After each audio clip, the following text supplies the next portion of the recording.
भद्रा माता एवं दत्त पिता का इकलौता पुत्र था अर्णिक। माता और पिता के लंबे समय से दीक्षा के भाव थे, लेकिन नन्हे अर्णिक को संभालने वाला कोई नहीं। एक दिन प्रभु की वाणी सुनकर तुरंत दोनों ने निर्णय लिया कि दीक्षा लेनी है। माता और पिता दोनों ने दीक्षा ली तथा पिता मुनि ने अर्णिक को भी दीक्षा दी। बाल मुनि पढ़ाई करते थे, लेकिन उनका सारा व्यवहारिक काम पिता मुनि ही करते थे, जैसे संथारा बिछाना, गोचरी लेकर आना, वात्सल्य पूर्वक भोजन करवाना आदि। मोहवश लगभग सारे कार्य पिता मुनि करते जा रहे थे।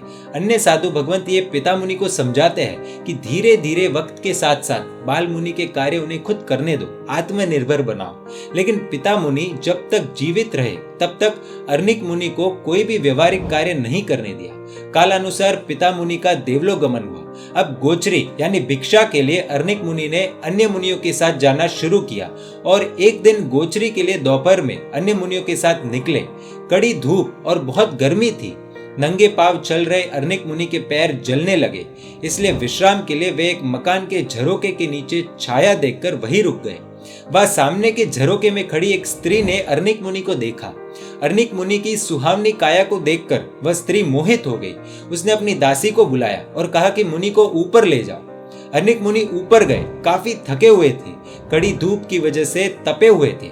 एक तरफ मन में सोच लिया था कि ऐसा संयम भार उठाना मेरे लिए बहुत कठिन है, और दूसरी तरफ इस तरह की मदद मिली। उस स्त्री ने मोदक का भोजन कराया। इतना ही नहीं, आवास में उसके साथ रहने और सर्व भोग भोगने के लिए मुनि को ललचाया। मुनि उसकी बातों में फिसल गए, मोह में फंस गए, दीक्षा का महाव्रत त्याग कर संसारी बन गए। यहाँ पर कोई नियम तो थे नहीं, इसलिए अच्छा खाना पीना और सुंदर स्त्री के साथ संसार भोगते भोगते कई दिन बीत गए। अर्णिक की माता, जो खुद एक साध्वी जी भगवंत थी, जब उन्हें ये समाचार मिले कि अर्णिक मुनि दीक्षा छोड़कर कहीं चले गए हैं, तब ये आघात माता जी को सहन नहीं हुआ।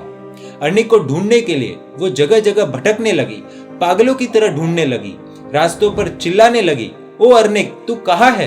अरे अर्णिक, तुझे दीक्षा पर्याय से किसने छीना? कहाँ हो अर्णिक? ये साध्वी जी माँ पुकार रही है और कुछ लोग इन्हें पागल समझकर इनके पीछे भाग रहे हैं। अन्य लोगों की परवाह किए बिना अपने पुत्र की चिंता इस माँ को सता रही है।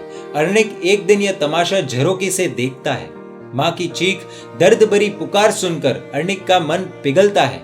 सोचता है, मेरी माता जी की यह दशा, वो भी मेरे कारण और मेरे लिए। नीचे उतरकर माँ के चरणों में गिरता है। माँ आंखों में आंसुओं के साथ कहती है, तूने ये क्या किया? मेरी कोख लज्जाई, दीक्षा छोड़ दी, किसने तुझे ललचाया? अर्णिक कहता है, माँ, ये संयम जीवन बहुत कठिन है, मैं संयम जीवन का पालन नहीं कर सकता। माँ खूब समझाती है कि संयम बिना इस भव भ्रमण का अंत नहीं। अर्णिक एक शर्त पर पुनः संयम ग्रहण करने के लिए तैयार होता है। कहता है, संयम लेकर तुरंत ही अनशन कर प्राणों का त्याग करूंगा। सामान्य माँ नहीं थी, जिन शासन की माँ थी। शरीर से ज्यादा आत्मा की जो चिंता करे वो माँ थी।